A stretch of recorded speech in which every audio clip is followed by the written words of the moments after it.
Hello, my name is Kate Radford. I am a second-year grad student in biochemistry and molecular biophysics here at Caltech, and I'm going to tell you a bit about my life and also a bit about the science that I do here at Caltech. So let's get started. So I want you to imagine something that you feel like you can't do. Maybe you are struggling in a class that you really want to understand better, but you keep on getting bad grades. Maybe you're trying to learn how to play tennis, but you're not Serena Williams yet. And maybe you're trying to play the cello, but you aren't Yo-Yo Ma. Well, I'm here to talk about my own personal journey into doing something that I never thought I'd be able to do. And I want to encourage you, maybe to try the same. So how did I become a scientist? Well, it's a bit of a journey. So when I was a kid, I thought that science was really cool. And I do apologize for this photo. It is probably cursed. This was taken when I was 13. I sincerely hope that you were much cooler than I was when I was that age. But anyway, I loved volcanology. I really loved meteorology. I had so many interests in so many different ologies. But as I moved through school, I kind of discovered that math was hard. And due to some lapses in my elementary education, I didn't understand what cells were when I got to middle school. And I kind of never really caught up with the other kids who had learned things about chemistry and about biology and physics and math in elementary school. I never really understood any of the concepts that we were trying to go over in my classes, and I struggled, and I was not interested, and I didn't want to actually pursue those things when I became a teenager, despite the fact that I'd been really interested in them as a kid. However, I was good at writing, I was good at music, and so I pursued those things instead. And when I got to college, I wound up getting 2 degrees in linguistics. So linguistics is the study of not just words as I had kind of expected it to be, but it's kind of the study of language as a whole. So you might be studying language from the perspective of history or sociology or even politics, but you can also study the structure of language and the meaning of language and the neuroscience of language. You can study so many different things about language with this field. And I was really captured by that. However, the deeper that I got into it, the more I found that the ways that people would approach answering these questions were not satisfying to me. I couldn't test a hypothesis. A lot of people didn't use big sample sizes when they were actually trying to analyze data. And a lot of the theories couldn't be proven. They couldn't be disproven. They were not scientifically rigorous. And as I moved through my first degree and then into my second, these problems became more and more frustrating to me in the field. And I started asking questions as well that my teachers couldn't answer, questions about things like neuroscience and psychology and even to some extent sociology and how these things were all working together with language to form what we see when people speak. And as my interest in this field grew, I started reading papers about it, I started kind of honing my hypothesis about it, until one day I decided to send an email to a professor at my university. And he was a professor of psychiatry and psychology, and I had what I thought might be an interesting question for him. So I sent him my hypothesis and some of the research that I had done, some of the supporting evidence for that hypothesis that I'd come up with. And I said, hey, what do you think? Maybe can I do a PhD with you? And he wrote back to me and he said, this is really interesting. Who are you? What do you do? And I wrote back and I said, I am a linguist. I do linguistics. And he got back to me, and he was very kind, and he said, you know, if you really want to do this research, you need a background in biochemistry. I don't know what it was about that moment in my life. I don't know what changed, but all of a sudden, all of the doubt that I'd had about whether or not I could do science vanished. And I decided that it didn't matter whether or not I could do science. It only mattered that I had to try. I knew that I had to give it a shot. And so I applied to biochemistry programs, and I got accepted for a degree in biochemistry, and so I went to go and do it. Now, I won't pretend that science is easy. Science is really hard. Science is the most challenging thing I've ever done in my life. but it's also the most rewarding. I was finally able to pursue these questions that I'd been interested in for so long, and I was able to pursue them in the way that I wanted to, where I could test the hypotheses that people had, where I could find supporting data to back up the claims that people made. And I fell in love. I had known only a field that I was frustrated with for so many years, and so it was a very different experience. And I really value the fact that I went through something where I was frustrated in order to appreciate what I do now, even when it's a hard day, even when I'm not enjoying the particular moment in science that I'm experiencing, because it's not all easy. I can take a step back, and I can look at it for what it is, and I can appreciate it and love it, despite everything. This picture of me is not, as you may have noticed, a picture of me doing biochemistry. It is me observing a zucchini, but I will say that science is really neat, and I think that it's allowed me to appreciate the natural world and things around me much more in a really different way than I'd ever appreciated them before, and I think it's enriched my life very much. This process, which has kind of gone on for about 10 years or so, has taught me a lot of things about myself and about the world, and I wanted to share those things with you so that maybe you don't have to spend 10 years learning them yourself. And the first thing is that everything is a skill. When I got into my science degree, I really thought, and I had thought before that for my entire life, that I just wasn't good at these things. But it turns out that that's not true. It turned out that I had just never spent the kind of time doing these things that I actually needed in order to learn them. And once I did dedicate myself and I did spend that time, I was able to learn them just fine. And I would encourage you to remember that everything that you do is a skill. You can learn how to play the cello. You can learn how to play tennis like Serena Williams. Maybe not like Serena Williams, I don't know, she's pretty cool. And I hope that you remember that it's not supposed to be easy. We don't expect babies to be Yo-Yo Ma. You shouldn't expect yourself starting out at any skill to be Yo-Yo Ma either, though that would be pretty great. The second thing that I wanted to talk about with you is that it is better to be a small fish in the ocean than the biggest fish in the pond. And what do I mean by that? I mean that one of the most enriching things that I've experienced is being the dumbest person in the room. Like, let's just put it that way. I love surrounding myself with people who are much smarter than me, who know things that I don't, whether that's about science or about life or about anything that I have any dearth of knowledge in. And I would encourage you to be comfortable with doing the same, because that process opens up your opportunities. It opens up the things that you have access to, and it opens up your worldview. It changes what you can know. If you go around being the biggest fish in the pond, the smartest person in the room, the brightest star in that sky, then you're never going to be pushed, you're never going to be encouraged to need to learn anything new. And so as much as you can, if you want to learn and progress and exist on that edge of knowledge that science gives you, try to be a small fish in the ocean. And the third thing, which I keep having to re-internalize, but I would like to emphasize to you, is that there is no correct timeline. You're going to hear from people that you have to go to college out of high school, you have to get a job when you're like 22, you have to do this, you have to do... No, you don't have to do that. Your life is going to be unique. It's going to look completely different from lives around you. And there's no one way to do anything. You're going to take paths that you didn't anticipate. You're going to do things that you never thought that you could do. And a lot of things that you think that are going to happen now aren't going to happen. And that's going to be okay. That's going to be great. That's going to be better than the alternative. And you'll look back on your life and you'll see how everything fits together into one complete timeline. But going forward, you have open possibilities and unlimited ways in which to approach them. All right, so you did come here, in fact, for a science journeys talk, not just for a regular journeys talk. So let's get into the science part. So what do I actually do here at Caltech? So I'm in a lab that studies the structure of proteins that are involved in host-pathogen interactions. So first, let's talk about what proteins are and how protein structure is important.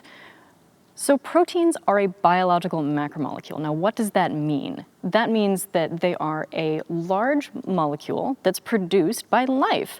And you can think of proteins as being the workhorse of the cell. They have tons of different functions. So some proteins are enzymes, which can catalyze reactions. Some proteins are channels, and they can move things from here to there. And some proteins are structural, and they can hold things together. And there's millions of more functions that proteins can actually perform.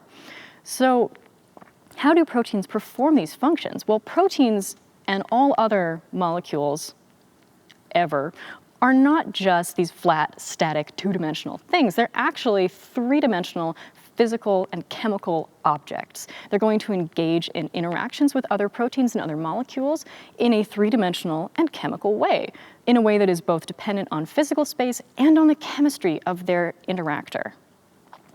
So proteins also can have these physical and chemical relationships with themselves, where they can change in their structure depending on the chemical environment that they're in. In this way, they're kind of like a transformer. So transformers, as far as I understand, I have never actually built one of these things, I'm sorry. You assemble them in one particular way, and then you can turn them into either a robot or a truck. I think that they also make like cars and stuff, I don't know. And in robot form, it can do robot stuff, and in truck form, it can do truck stuff. But the truck form doesn't do robot stuff, and the robot form doesn't do truck stuff. And the form that these things take to determine the things that they can do, remember. So proteins are just like this. This have a particular sequence of amino acids that is in one order, and it is one way. But the chemistry of that and the way that it folds up and the structure that it takes is going to be dependent on its environment and its situation. And that totally determines what that protein is going to be able to do at that particular moment in time and in that particular conformation. So structural biology, which is my field, allows us to understand how these structures influence the function of proteins, and it lets us figure out what we can change about those protein structures to alter the protein's function. Okay, so going back to what I study, let's talk about the next jargon thing, the host. So who is the host in the things that I study? Well, you're the host, your body, because we study the human immune system and human immune molecules as they interact with predominantly viruses, which we'll get to in a minute. So what is the immune system? Kind of how does it work? So the immune system is a way of determining self versus non-self. And this is something that is present in all domains of life, bacteria, archaea, and eukaryotes. Immune systems have co-evolved with viruses and other pathogens for around 3.5 billion years. That's as long as life has existed. As long as life has existed, it's had to defend itself against other living and non-living things. So the immune system is good at two big things. The first one is neutralizing pathogens, and the second one is remembering them. And it will have different molecules and different structures that do both of these things. Your immune system in your body is composed of organs, like your skin, which can protect you from the outside world, and other organs that make different kinds of cells that help protect you from non-self items. There are dozens of different cell types that are associated with immunity and immune function. And it's also composed of molecules that are released in response to the presence of a pathogen. And one of these molecules that you've probably heard of a lot are antibodies, and we're going to talk about those in depth later. So we're going to go back to this. What's that last jargon term? What is a pathogen? So pathogens are disease-causing organisms, usually. So this could be bacteria, it can be fungi, it can be viruses.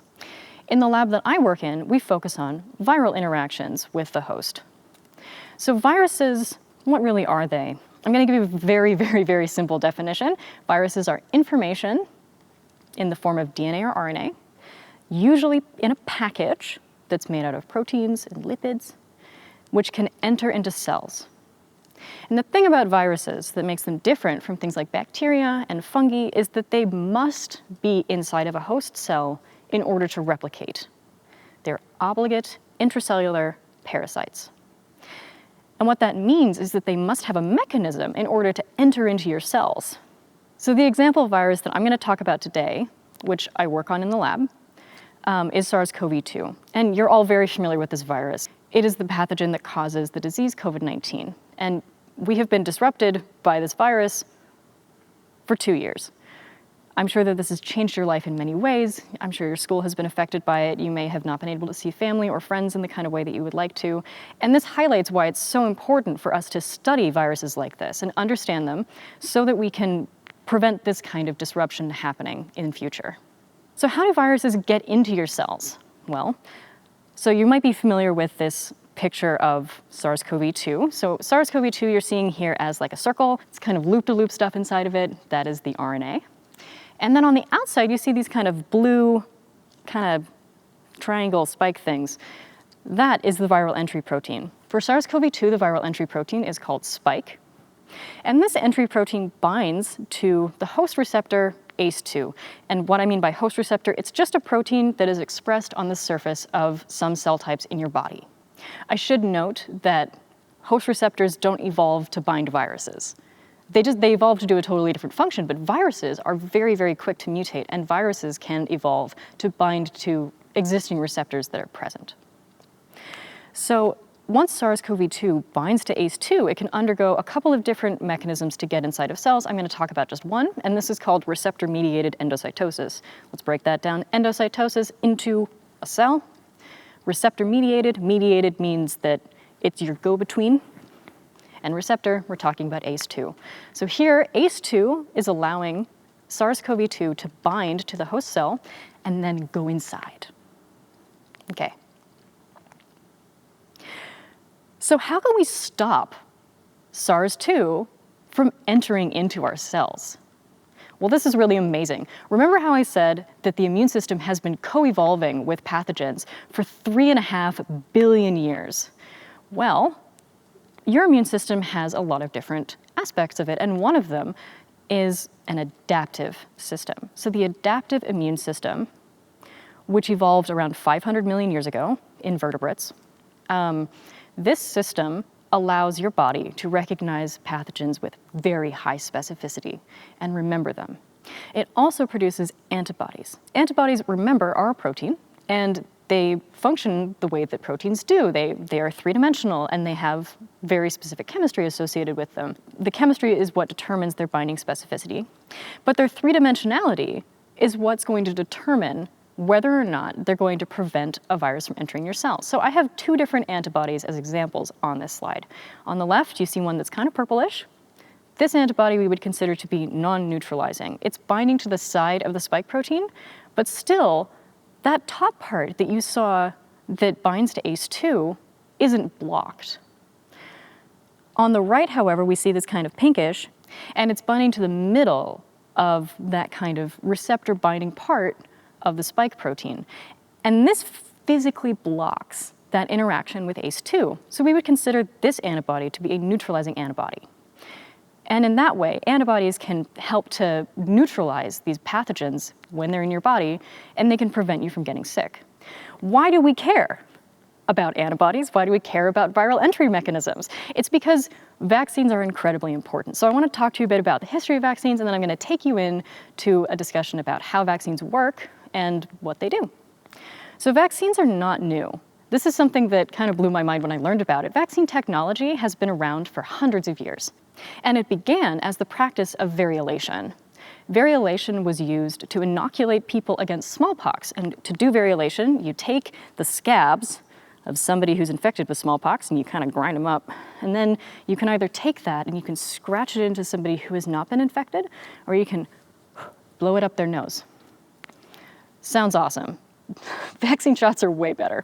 Okay, so this practice, as disgusting as it sounds, was able to take the mortality rate down from 20% of people infected with smallpox who would die to 2% of people who had been variolated would die.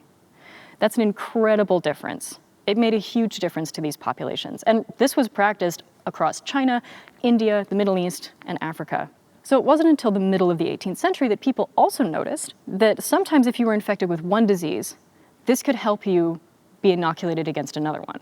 So this was the discovery that cowpox could be used to inoculate against smallpox. This discovery was recorded by Edward Jenner in 1757, though it had been known before that by dairy farmers across many different countries.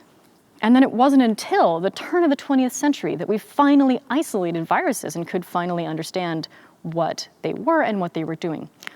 So why did it work to take these scabs and grind them up and give them to people? Why did that actually work? Well, it's because in the process of forming the scab, the virus became damaged. So you could still show your body what the virus looked like, but the virus wasn't going to be as able to do the things that it needed to do in order to infect people. So in this way, you could develop an immunity without risking severe infection in most cases. So following the introduction of many vaccines throughout the 20th century, vaccines doubled life expectancy. And how did they do that? It wasn't because old people got better at being old people. It's because babies were able to become young people. It reduced child mortality by a huge amount. And this was an incredibly powerful thing, and it's one of the reasons why we're all here today and we kind of take for granted that we've been able to grow up.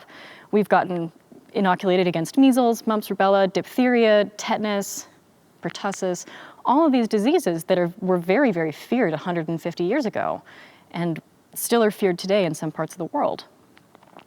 And you're incredibly lucky to have this technology. I know I'm biased, but I kind of consider it to be one of the single most important technologies that humans have ever created. One of the great things about vaccines is that they're much less dangerous than getting infected as a mechanism for developing immunity. So remember how I told you that pathogens have been evolving in tandem with living things that try to not have pathogens for about 3.5 billion years? Well, over that time, they've kind of learned a thing or two. And viruses are very good at evading the immune system.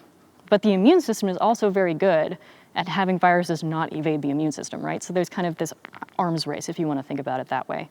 And what that means is that when you get infected, often viruses will do that thing where they evade the immune system, and you might not develop as good immunity as you would to a vaccine, and you might get really sick in ways that you may not have expected. For example, measles, if you catch it, causes immunosuppression for 2 years after you've gotten that virus. Whereas if you get vaccinated against it, you might have the sniffles for a day, but other than that, you're fine. So how do vaccines work? So I'm going to focus on mRNA vaccines, though there are a number of different kinds of vaccines. Fundamentally, all vaccines work in the same way. They take some component or set of components of a pathogen, and they show it to your immune system, and they go, hey, what do you think about this? And your immune system goes, oh no, that's terrifying. Let's figure this out. And then your immune system will find ways to neutralize and remember that pathogen. And this can all occur without having any of the particularly dangerous components of that pathogen present, which could otherwise harm you if you had been infected with it. So how do mRNA vaccines work? So mRNA is a very specific kind of nucleic acid, and all that it can do is tell your cell what protein to make. It can't do anything else. It has no other function. So when you give it as a vaccine, you're just having it go into cells, and then that cell is able to produce the protein that that mRNA encodes for. So the first step when you get your vaccine is that the antigen is going to activate your immune cells. And this is just going to put them on alert. This is like Princess Leia going in and handing an engineer the plans for the Death Star. Imagine that they could do that. So then, in the case of mRNA vaccines, your cells are going to manufacture that spike protein, and they're going to display it on their cell surface for other immune effectors to come and have a look at. And they're going to go, that doesn't look quite right. I don't think we want that. And then they're going to start developing immunity. So if you're the engineer who's been handed these blueprints, you're going to go and you're going to build a whole Death Star. And let's say you didn't tell your friends. Maybe you built it by yourself. I know this sounds unrealistic. Just bear with me. So you radio back to Princess Leia and you tell her that you finished it, but you've got this giant Death Star, and the Rebel Army doesn't know that it's not actually Darth Vader. And so the Rebel Army is going to react the way that it would if Darth Vader had showed up in Darth Vader's Death Star, rather than this poor engineer. So then, in the case of your immune system, remember that? It's going to respond by neutralizing this threat and learning how to recognize it. So in the case of developing antibodies, which is just one aspect of your immune response, B cells are going to recognize that antigen by having kind of a putative, like a maybe antibody on their surface that might bind to that. And then B cells that express antibodies that do bind that antigen are then going to create more of that antibody. And they're going to mature that antibody, and they're going to get it all ready to go. And then the B cells that did actually make that antibody are going to go into two different categories. One of them will be for the future recognition of that pathogen, and the other one is going to go straight to your bloodstream, and it's going to start producing that antibody more or less right now. And by more or less, I mean that there's like a 2 to 3 week lag from when you're exposed to this pathogen or the antigens and components of that vaccine until you actually have a sufficient antibody response to prevent you from getting sick. So don't go to like wild parties immediately after getting vaccinated. It's not going to help. Okay, so in the example of our engineer with this fake Death Star, what's going on? Well, you have the entire rebel army that's like, oh no, Darth Vader's here, let's get rid of it. So they try everything that they can. They're trying to destroy this indestructible spacecraft. But good news, you have Luke Skywalker, and he goes in there and he's kind of driving around in his really cool ship, and he notices a thermal exhaust port, and he lasers it, pew, pew, pew, and the Death Star explodes. We assume that the engineer has been evacuated by this point, of course, like we're not, yeah. So what does this mean going forward once you've been vaccinated? This means that when your immune system encounters that pathogen again, it has a way to recognize it and say, no thank you, we're not doing that. We have antibodies that neutralize you. We know what to do about you. So in the case of your rebel army, when Darth Vader actually does show up in the Death Star, we know that the thermal exhaust port is how you get rid of that. And so the rebel army could just pew, pew, pew, take care of the thermal exhaust port, and Darth Vader is gone. Threat neutralized. Good work. So why is structural biology an important aspect of vaccine design? Why have I told you this whole story? It's because understanding the structure of antigens, usually proteins, allows us to modify them so that they do exactly what we want them to do. So remember the spike protein? We talked about that a lot earlier. The spike protein has about 2 different conformations. It has the one on the left, which is kind of this bunched up triangle kind of thing, and it has the one on the right, which is this very long, very different looking structure. So what's the difference between these 2 conformations in terms of their function? The version on the left is the one that can bind to ACE2. The version on the right is the one that can enter into your cells. And the really crazy thing is that in the native virus, these 2 conformations kind of exist at equilibrium. And what that means is that sometimes you got closed ones, sometimes you got open ones. They're kind of 50-50. But we don't want that. See, if we showed your body the one on the right, you might develop antibodies that are too late.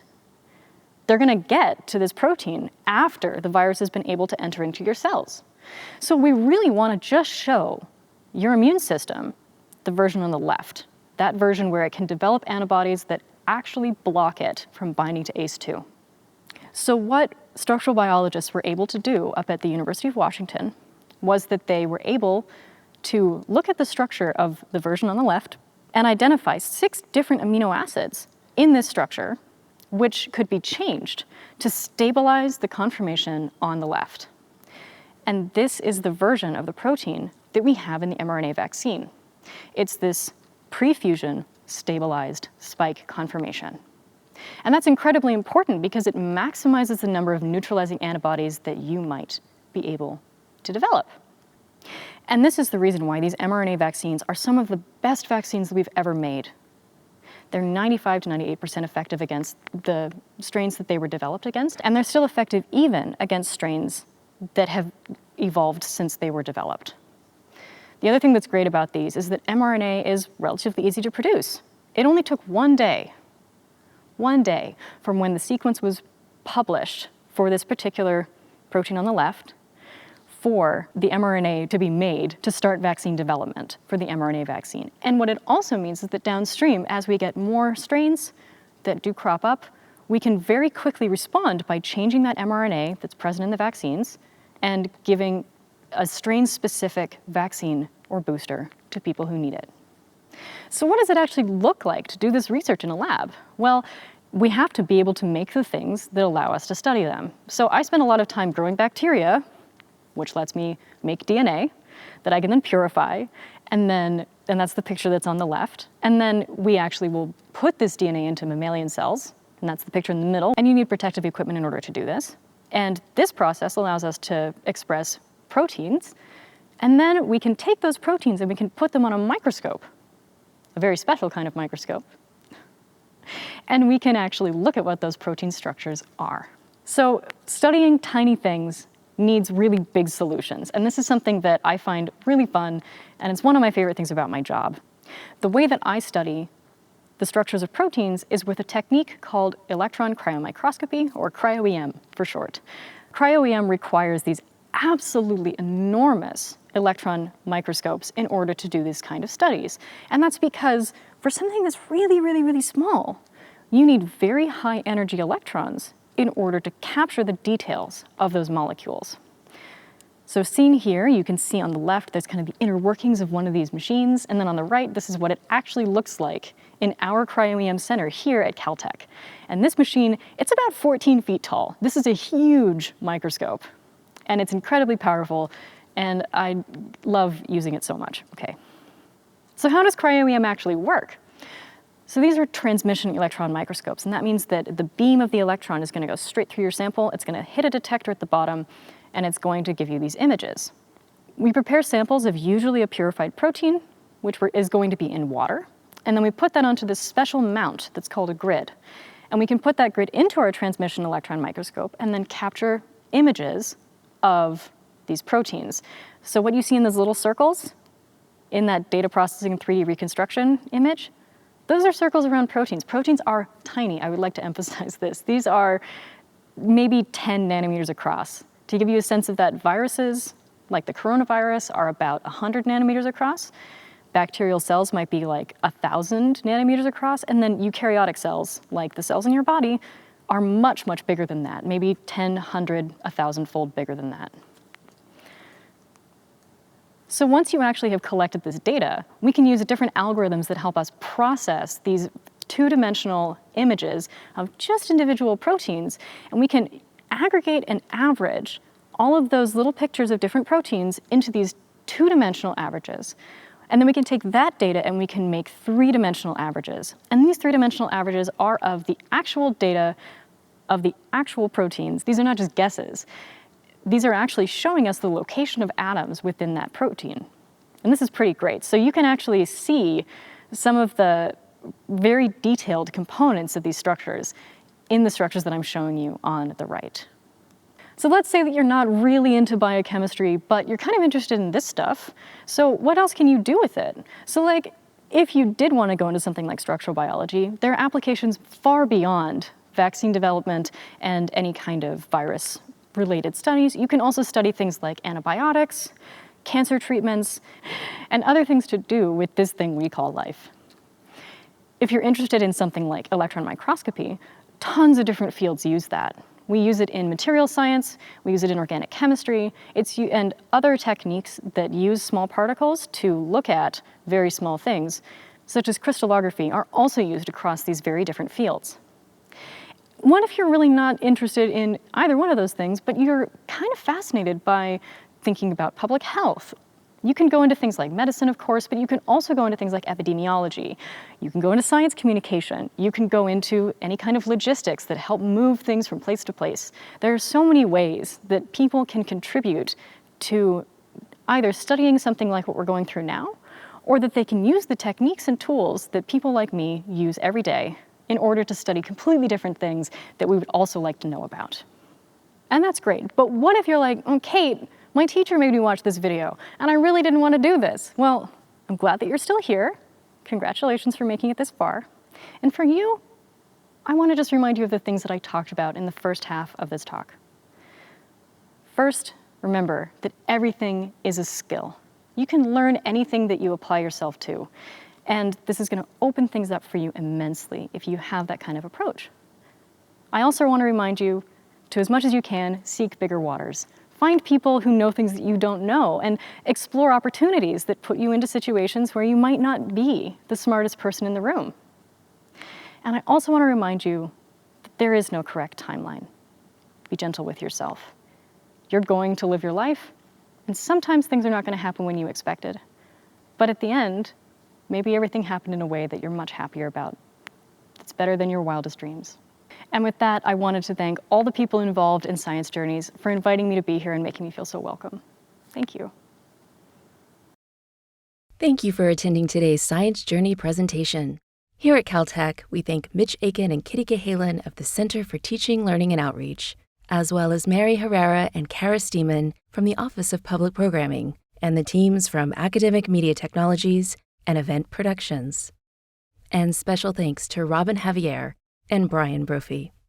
Additionally, we thank the Caltech Employees Federal Credit Union, the Friends of Beckman Auditorium, and our many sponsors who make these programs possible.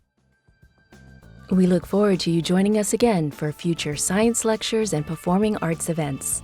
Learn more by visiting events.caltech.edu.